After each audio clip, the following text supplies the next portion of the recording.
Македонските невладини организации во соседна Бугарија од наредната година ќе можат да се регистрираат по 25 години игнорирање од страна на бугарските судови и жалбите пред меѓународните институции. Конечно се подготвува измена на законодавството. Председателот на ОМО Илинден Пирин Стојко Стојко вели дека измените на законот за регистрирање на организации веќе се во собраниска процедура во бугарскиот парламент. Се очекува дека во текот на наредната година ќе бидат изгласани на прво, второ, трето читање и ќе влезат во сила. Тогаш пак ќе пробаме, бидејќи во тој момент имаме 5 организации кои што се во процедура на регистрација пред различни судови на различни нивоа и сите добиваат откази или воопшто не добиваат одговор.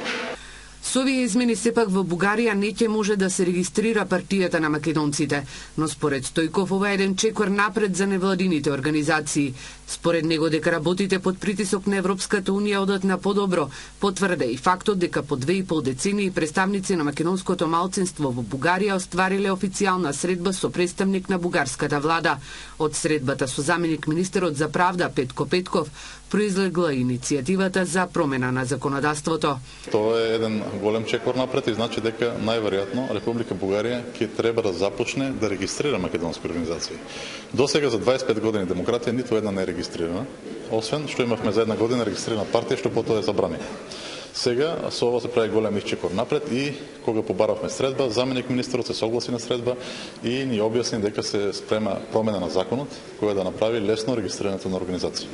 Стојко вели дека ова е можност македонците кои живеат во Бугарија да се вклучат во општествениот живот во земјата каде живеат, затоа што досега нивните организации беа негирани и оспорувани од бугарските власти.